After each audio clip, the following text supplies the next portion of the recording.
Perfeito, Gabriel. Maravilha. A gente está falando aqui de prescrição de risco-benefício, né? A gente vai fazer sempre essa avaliação individual para o paciente, qualquer fármaco, particularmente aqui opioide. Então, assim, eu pensei em prescrever um opioide para o paciente. Quais os riscos que eu tenho que ter em mente, Gabriel? Perfeito. Isso é bastante importante. Seleção do paciente é uma das coisas mais importantes quando a gente vai falar em prescrição de opioide em qualquer procedimento para tratamento de qualquer paciente, mas particularmente pacientes de dor, né? A gente tem que olhar principalmente para as complicações que esse medicação pode dar, né? E quais são as coisas mais graves que a gente tem que olhar e não cair nas enrascadas, né? Primeiro, do ponto de vista biológico, a gente olhar pelo risco de overdose. Overdose é um efeito colateral ambulatorial raro. Mesmo em doses altas, a gente vê isso acontecendo em menos de 2% dos pacientes. Isso em doses muito altas. Em doses mais baixas, por aí até 20 miligramas de morfina oral equivalente dia, a gente está falando aí de uma frequência muito menos do que 0,3%. Então, é bem incomum, tá, acontecer.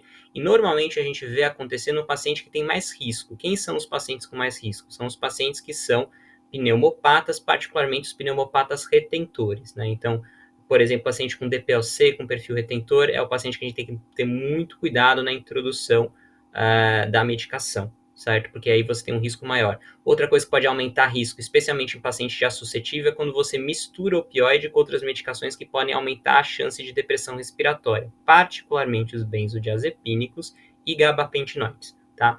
Que eles podem aumentar ou diminuir o limiar do paciente para ele ter uma depressão respiratória relacionada ao opioide. O principal fator relacionado a isso acontecer, que a gente tem que tomar cuidado, é a velocidade com que você introduz a medicação. Quanto maior a dose inicial, maior o risco. Quanto mais você varia a dose para cima, maior o risco disso acontecer. Se você titula lento, você pode chegar em doses altas sem que isso aconteça. Então, esse é o primeiro ponto. Olhar se o paciente tem risco de depressão respiratória por intoxicação. Outro ponto importante que a gente vê é claro, o risco de adicção. Para risco de adicção, infelizmente, a gente não tem instrumentos bons que possam facilitar o rastreio para o não especialista. A gente tinha um instrumento que se comenta muito, eu acho que alguns de vocês devem ter ouvido, que é o Opioid Risk Tool, é o ORT, que é um instrumento que a gente consegue encontrar, inclusive, na internet para aplicar, ele é simples de aplicar, mas ele tem uma sensibilidade baixa para você. Ele tem uma sensibilidade que vai 60% para você predizer o risco da adicção, apesar de uma especificidade alta. Então, se ele vem positivo, alto risco, você não deve prescrever, porque realmente a especificidade é alta para o risco de desenvolver. Mas se ele vem negativo, não te dá segurança, tá? O que é, assim, tá, então se esses instrumentos não me ajudam muito, quais são as grandes contraindicações, as grandes coisas que a gente não deve prescrever? Paciente que tem histórico de abuso de substância é o principal fator de risco. Ele já abusou antes, ou já ainda abusa, ele não deve prescrever. Então, quem são os abusadores que a gente às vezes não pergunta? Álcool. Então, abusador aqui não é cocaína e crack só, é claro que isso é abusador, mas álcool, cannabis tem que ser perguntado, Zolpidem e outras medicações prescritas. Se o cara já teve abuso, coisa você não deve prescrever para esse paciente. Outro fator de risco importante são os pacientes com transtornos psiquiátricos graves, e particularmente tem crescido muito a literatura no paciente que teve abuso, né? Seja abuso não só de natureza sexual, mas abuso moral ou abuso físico na infância, certo?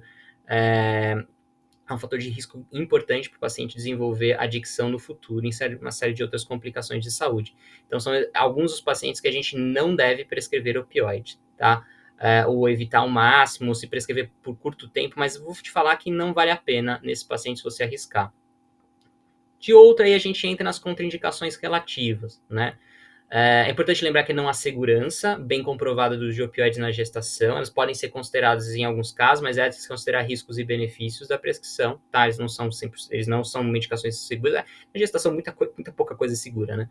Mas, e aí a gente olha para os possíveis efeitos colaterais principais, e a depender do perfil do paciente, talvez não seja interessante. O efeito colateral mais comum que leva à desistência terapêutica é a constipação. Tá? A constipação induzida por opioides é o principal efeito colateral mais comum, ele começa já na primeira semana de uso, e ele pode ser bem difícil de tratar. Então, o paciente já é muito constipado, não é interessante, é claro, o paciente que tem uma suspeita ou um risco aí de estar com uma obstrução intestinal, não prescreva, você vai piorar o caso, tá? Então, isso é um outro ponto importante. Náusea e vômito é um efeito colateral comum, mas é de começo de uso, tende a melhorar, e muito como a depressão respiratória, quanto mais rápido você introduz, pior é náusea e vômito, então se você introduzir lento, isso é menos frequente de acontecer. Mas tem outros efeitos colaterais que são importantes e as pessoas esquecem de falar. Uma delas é alargamento de QT para metadona, isso é muito importante, tá? Eu já tive pacientes que, assim, o risco mesmo para um paciente saudável que não está tomando outras medicações que alargam QT acontece com 50, 60 miligramas de metadona para cima. Quando você chega nessa dose, você já tem que fazer eletrocardiograma antes de subir cada vez que você sobe. Mas se o paciente já toma medicações que alargam QT, se o paciente já é cardiopata, se o paciente já tem fator de risco, isso pode acontecer muito antes. Eu tive pacientes que aconteceram com 30 miligramas de metadona porque já tomavam medicação que alargava QT. Então é importante a gente considerar caso a caso. Lembrar que os opioides podem dar muitas disfunções endocrinológicas, especialmente com uso a longo prazo, principalmente osteoporose, hipogonadismo hipogonadotrófico, ele pode dar também hipocortisolemia, certo? E se você tem um paciente a longo prazo de duração, é importante que vocês monitorizem esses, hiperprolactinemia também, monitorizem esses parâmetros endocrinológicos, porque caso ocorram, você tem que rever a prescrição. Mas essas são, a gente margeia entre os efeitos colaterais / contraindicações mais não absolutas. Né? As principais são quanto ao risco de adicção e o risco de overdose, são os mais importantes. Boa, boa, Kubota. Utilizando isso aqui como pano de fundo, né? Você já falou bem aqui dos riscos, efeitos colaterais até, né? Já falou bastante. Mas eu quero te fazer uma pergunta um pouco mais incisiva aqui com relação à prescrição. Em que paciente você não prescreve um opioide? Existe uma contraindicação absoluta para isso? Como que funciona isso na prática? Perfeito. Eu acho que mais importante, assim, a gente começa a discussão em quem eu prescrevo opioide, certo? Quem que a gente prescreve opioide? A gente tem que lembrar que o opioide é uma medicação que tem um efeito analgésico interessante, mas que gera tolerância a médio e a longo prazo. Os estudos mostram que além de 6 meses, a gente tem dúvida quanto que os pacientes continuam se beneficiando além de 6 meses de uso da medicação em geral. É claro que vai ter paciente que se beneficia, mas muitos não vão. Tá? Tem um estudo até, uma meta-análise publicada 2 anos atrás, que mostra, acompanhando os pacientes com uso mais de 6 meses da medicação, nas fases open label, de pacientes que se envolveram em ensaios clínicos relacionados ao opioide, e não houve deterioração do efeito analgésico da medicação, mas só 30% terminaram o segmento. O que aconteceu com os outros 60%? Provavelmente ou perderam o efeito terapêutico ou por efeito colateral deixaram de fazer segmento. Então, o efeito analgésico a longo prazo é questionável. A curto prazo, já é algo interessante. Então, opioides são medicações para ponte terapêutica, para um efeito analgésico num primeiro momento, até que você consiga chegar em algum lugar. Você não pense em opioide como a resposta para o tratamento de uma dor crônica. Não é o caso. É uma para você favorecer o processo. Então, pode ser considerado, por exemplo, numa dor de quadro mais agudo, subagudo, tipo um herpes zoster, pode ser considerado para promover a reabilitação. Tem muito paciente que não consegue reabilitar por dor. Às vezes, você dá algumas semanas de opioide bem controlado, bem prescrito, pode facilitar muito, e aí ele começa a reabilitar direito, você consegue tirar e aí segue para frente. Mas não é uma resposta a longo prazo. Então, primeira questão é, a gente prescreve a curto prazo, não a longo prazo. Curto, médio prazo, mas nunca a longo prazo.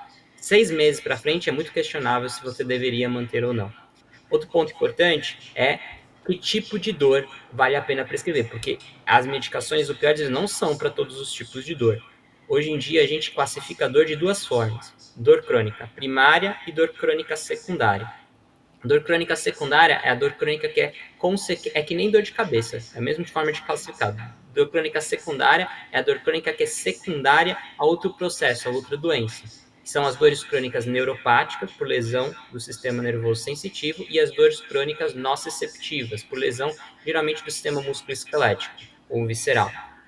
E são as dores crônicas secundárias. Secundária é uma doença. Este é para qual a situação, para qual a gente tem melhor evidência para o uso de opioide. É esse grupo que funciona.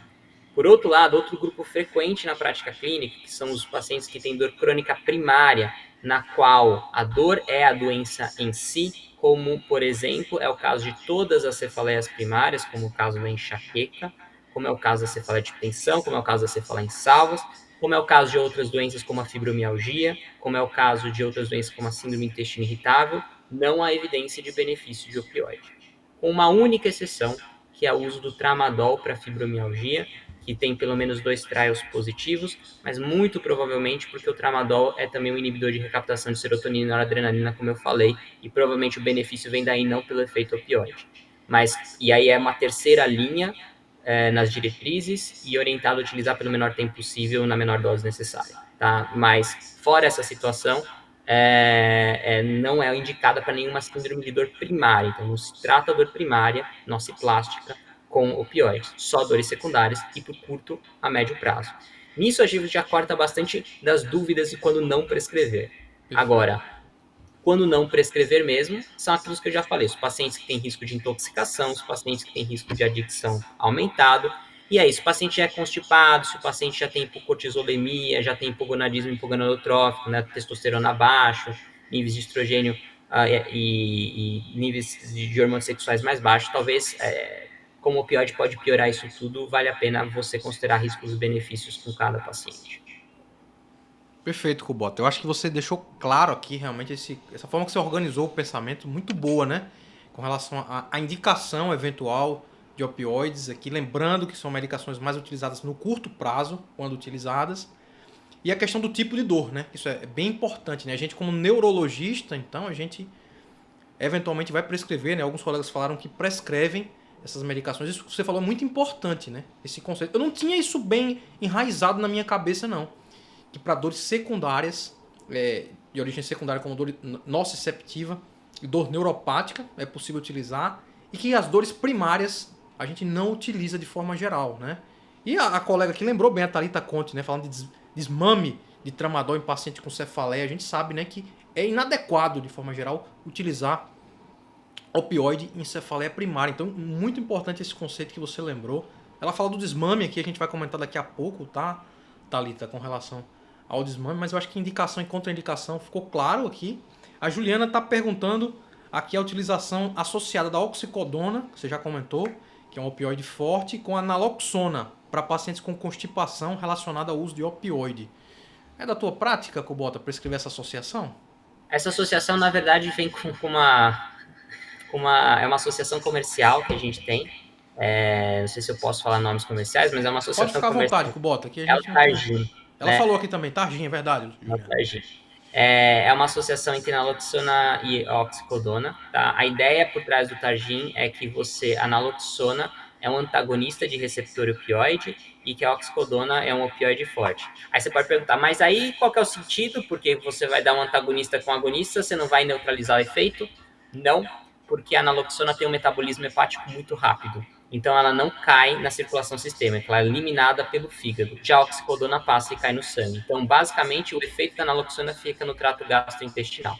Aliás, é a razão pela qual, quando a gente vai reverter o opioide com naloxona, a gente tem que dar infusão contínua, porque ele não tem meia-vida longa, porque passa pelo fígado e morre tudo, da naloxona. Né? Então, é a ideia por trás. É uma ideia bastante interessante.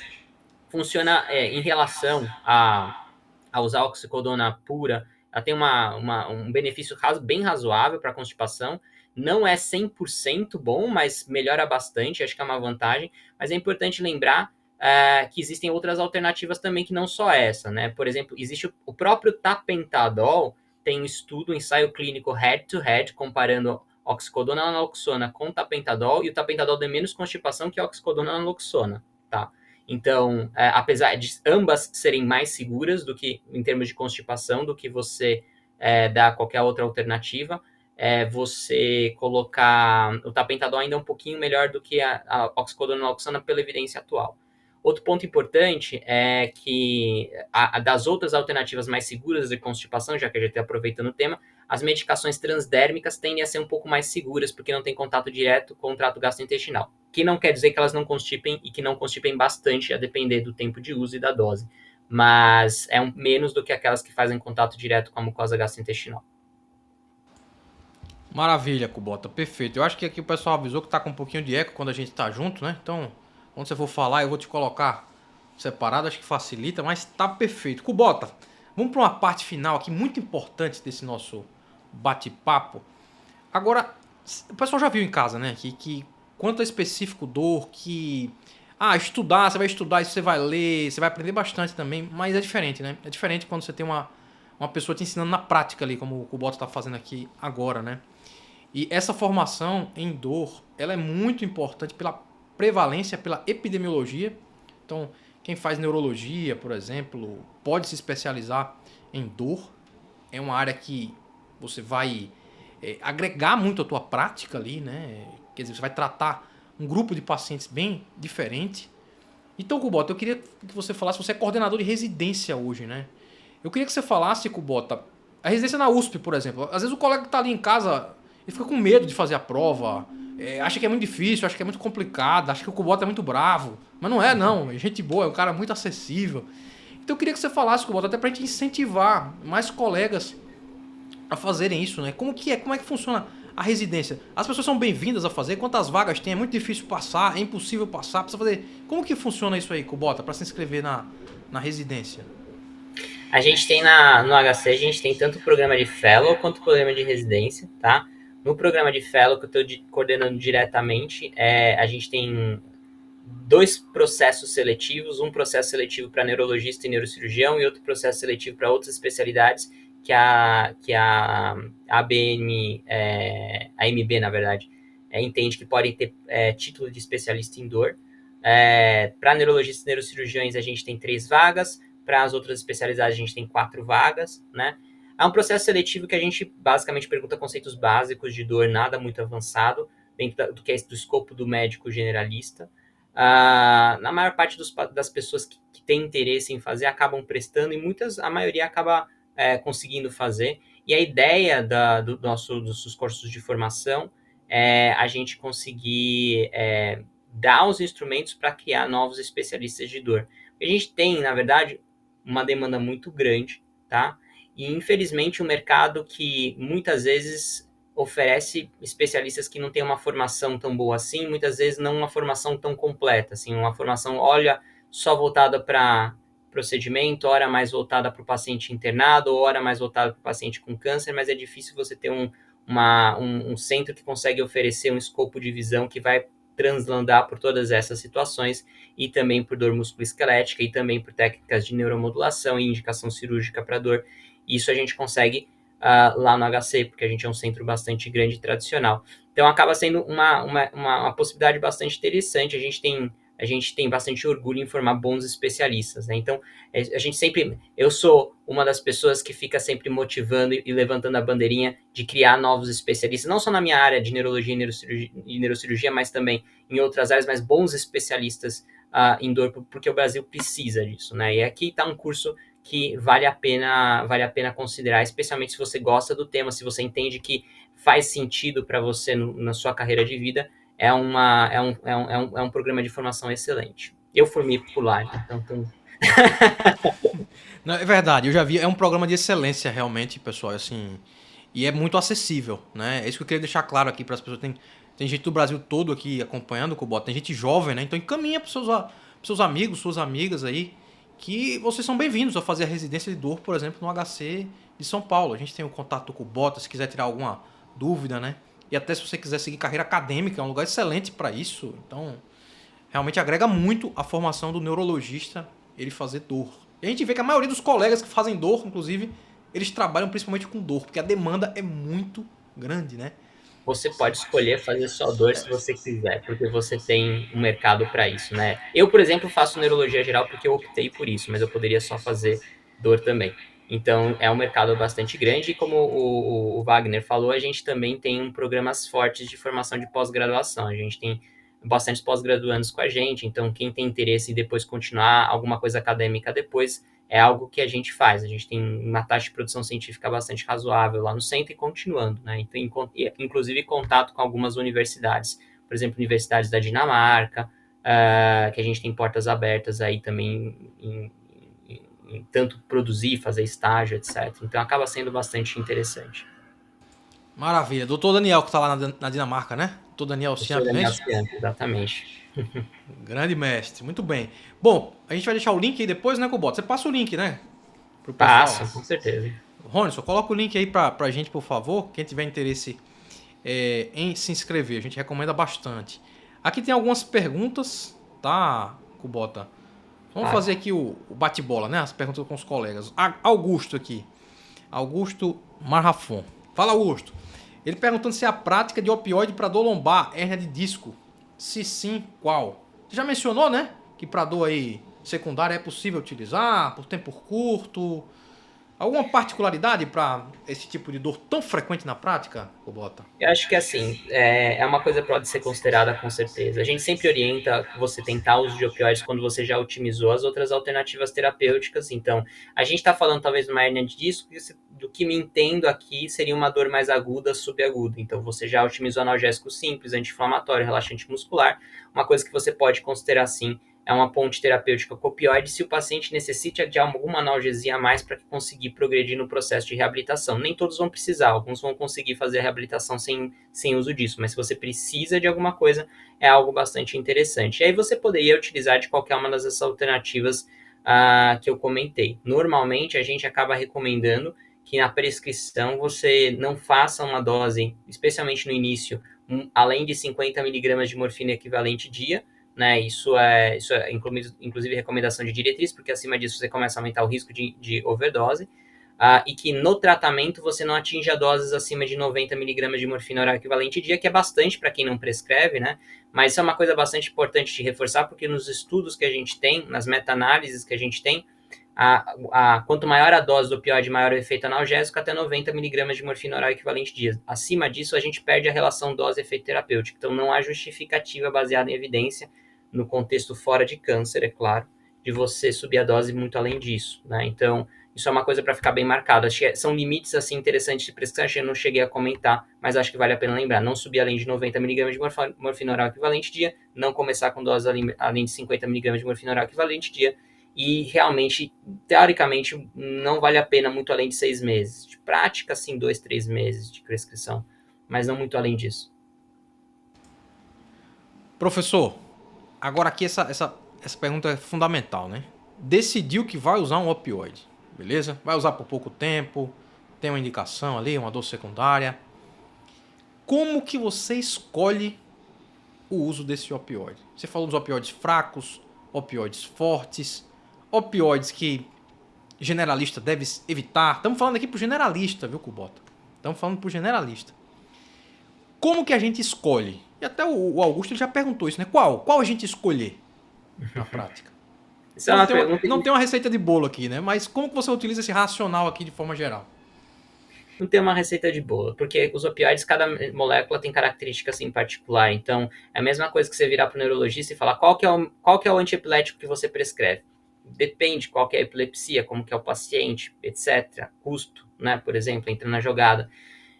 Se eu fosse falar de forma geral, isso é bem geral, e é claro que cabem muitas exceções, né? Quais são os opioides que vale a pena você que é generalista saber usar? Porque na prática são os opioides mais seguros de forma geral, que dependem de menos experiência para você usar. É claro que todo opioide depende de uma certa experiência, mas quais que são aqueles que vale a pena, que eu não sou especialista, não vou fazer dor, mas eu queria ler mais, quais são os que eu preciso entender? Dos opioides fracos, de forma geral, o tramadol ele acaba sendo mais interessante do que a codeína, na maior parte das vezes, porque a codeína é uma prodroga, e ela, sendo uma prodroga, ela é muito dependente de uma enzima que é a CYP2D6, que é uma enzima que ela tem uma variação farmacogenética muito grande. Então você vai ter metabolizadores rápidos e metabolizadores lentos entre 15% a 30% da população. Significa que em 15% a 30% da população a codeína que você vai dar pode intoxicar o paciente ou pode não fazer efeito nenhum e é completamente errático, né? Isso é uma das coisas que limita o uso da codeína. Fora que ela tem um teor de risco de adicção muito maior do que o do tramadol, porque em essência a codeína é morfina, né? É metabolizada em morfina. Já o tramadol não, o tramadol não tem ele apesar de ser uma prodroga também, ele tem mais de um caminho de metabolização, então ele não é tão dependente de uma enzima única. Ele é um opioide atípico, quer dizer que ele é multimodal no seu efeito, não atua só sobre o receptor miopioide, vai ter um efeito inibidor de recaptação de serotonina e adrenalina, então acaba sendo, talvez, dos opioides aí de opioide fraco, a melhor escolha por não especialista de forma geral. Claro que sempre vai existir exceções. Dos opioides fortes, os mais, assim, que eu acho que vale a pena o não especialista conhecer bem, é o tapentadol e a buprenorfina, tá? Eu acho que esses dois são os mais fáceis de usar, são medicações com baixo teor de adicção em média, não quer dizer que eles não gerem, que eles não vão gerar, mas menos na média do que o resto. Eles têm um perfil farmacológico interessante. A buprenorfina, ela, por exemplo, é metabolizada principalmente pelo fígado, então na insuficiência renal ela é uma das mais seguras, e o tapentadol não gera metabólito ativo, então na insuficiência renal também é uma das mais seguras. Elas dão pouca constipação, a buprenorfina por ser transdérmica, o tapentadol porque dá pouca constipação, a gente mostrou nos estudos de forma geral. Então acabam sendo medicações que vale a pena conhecer para saber utilizar, porque para um não especialista vai bem.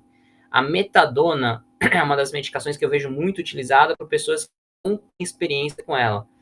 Tomem cuidado com a metadona. A metadona é uma medicação difícil de usar mesmo para os especialistas. Precisa de experiência. A gente, mesmo com conteúdo teórico, ela é errática em termos de resposta, risco de intoxicação. Precisa de monitorizar de perto. Então, é uma das medicações que vale a pena deixar para quem sabe prescrever ou quem tem pelo menos uma boa experiência nisso. Mas ela é uma excelente medicação. Assim, é uma das mais potentes que a gente tem no mercado. Eu acho que esses são os principais, assim, que se eu falar, eu não sou especialista, quais são que eu preciso conhecer? São esses três, né? O tramadol, tapentadol e a buprenorfina são os mais importantes. Não desmerecendo todos os outros e sabendo que todos os outros podem ser os melhores opioides em cada um dos casos, e na mão de um especialista, qualquer um desses daí pode ser a melhor opção. Então, depende muito. Mas o mais fácil de usar, o mais simples, o com menos risco, são esses, na minha opinião. Muito bem, muito excelente isso que você comentou aí. Já ajuda demais, eu acho, o generalista, né? Eu vou te fazer umas perguntas em cima disso aqui pra gente finalizar, que eu acho que são muito importantes, né? Então você decidiu que vai começar, você escolheu a sua medicação. Quais são os cuidados antes de começar a medicação, Gabriel? Você pediu algum exame? Regras, assim, gerais da prescrição, sabe? De cuidados Perfeito. antes de iniciar.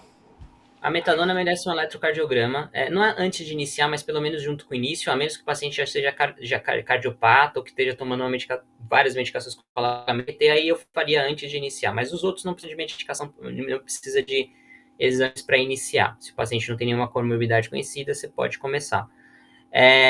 Os pontos mais importantes assim, de monitorizar, primeiro passo, se você for prescrever, especialmente opioide forte, tem algumas coisas que você precisa ter em mente. Primeiro, é importante falar para o paciente que só pode haver um prescritor, tá? Isso é muito importante, tá? Não é para ele ficar pedindo a prescrição para outros médicos. Isso não quer dizer que o paciente quer manipular outras pessoas. Às vezes eles pedem porque é mais prático, mas isso não pode acontecer, senão você perde o controle do que está acontecendo. Só pode ter um prescritor. Se você conhece outro médico que está prescrevendo opioide para o seu paciente ou represcrevendo ele, você tem que entrar em contato com esse outro médico e pedir para que você concentre a prescrição numa pessoa só, porque senão você perde controle, tá? Isso é um ponto importante. O segundo ponto importante é que você tem que orientar o paciente o que fazer com o opioide que ele tem em casa, tá? Então, opioide que perdeu a validade, opioide que não vai ser mais tomado, ele deve ser descartado em posto de saúde ou em farmácia. Ele não deve ficar em casa. E se ficar em casa, enquanto estiver sendo usado, ele deve ficar em casa no lugar de acesso somente do paciente, de preferência trancado em algum lugar que o paciente ou o cuidador tem chave. Por quê? Para a gente não alimentar mercado negro, tá? Porque o mercado negro existe, pessoas roubam essas substâncias, pessoas vão no lixo pegar a substância que sabe que o paciente está tomando, e vão manipular, vão sintetizar drogas ilícitas, né? A gente consegue sintetizar heroína de oxicodona se você souber manipular quimicamente. Então, assim, é muito importante a gente orientar esse cautela para o bem coletivo, né? Isso é outra coisa importante. Reavaliar o paciente precoce. Opioides não são antidepressivos nem fármacos antiepiléticos. Opioides, a gente sabe se respondeu ou não em poucas semanas, no máximo um mês. Na prática, os estudos mostram que se o paciente não respondeu com um opioide naquela dose no primeiro mês, ele tem 80% de chance de não responder em 6 meses. Então não adianta insistir. O cara não respondeu em um mês, ou você aumenta a dose, você troca o opioide, ou você desiste da terapia com opioide. Mas você já sabe essa resposta rápida. Mas eu não posso ver daqui 2, 3 meses. Você até pode. Mas veja, você está expondo o paciente por mais tempo de uma medicação que pode gerar adicção e intolerância sem ter efeito terapêutico. Então você tem que reavaliar precoce. Quanto menos tempo você expor para você chegar no que você quer, melhor, tá? Então esse é outro ponto importante na prescrição de opioides. A questão das doses eu já comentei. E monitorização enquanto de prescrição são aquelas que eu já falei. Você, toda a consulta, perguntar de constipação. Isso é uma coisa importante. Se houver, tem que ser tratada. Você sempre, se o paciente já está há mais de 6 meses de uso, porque precisou por alguma razão, é importante a gente começar a ver densitometria óssea, dosar prolactina, dosar cortisol e dosar também hormônios sexuais, para ver se o paciente não começa a ter complicações relacionadas a isso. Tá? Isso são os pontos mais importantes. Uma dúvida frequente: preciso prescrever laxativo junto com a prescrição de opioide? Isso é uma coisa meio tradicional, né? A mão que dá opioide é a outra mão que prescreve laxativo. Isso não é obrigado, tá? Pelas diretrizes, tá? Você não necessita sempre prescrever. Se o paciente já tem constipação, ou se o paciente tem risco de constipação, porque ele já tem imobilismo, porque ele é idoso, porque qualquer outra coisa, aí sim vale a pena já começar dos dois ao mesmo tempo. Agora, se o paciente não tem nenhum desses riscos, não é obrigatório começar de cara o laxativo, tá? E se você for começar um laxativo por causa de opioide, não tem nenhum laxativo que é melhor do que o outro. Não, por exemplo, existe um mito que os laxativos que sejam irritativos, tipo o bisacodil, funciona melhor do que, por exemplo, a lactulose, o PEG, o óleo mineral. Não, tá? Não há evidência que isso é superior a, por exemplo, os emolientes, os lubrificantes, tá? Por outro lado, dos laxativos, um que não vai muito bem com os opioides é a lactulose, porque a lactulose, como ela acaba levando à formação de gases em alguns pacientes e distensão, no paciente com opioide, você tem uma redução do trânsito gastrointestinal, então acaba que o paciente acaba acumulando mais gases sem eliminar, isso dá uma distensão que é desconfortável, não gera por grandes problemas, mas pode ser bem desconfortável para o paciente. Então, a lactulose é um que a gente evita no contexto de constipação induzida por opioides, mas fora isso, qualquer laxativo pode ser considerado.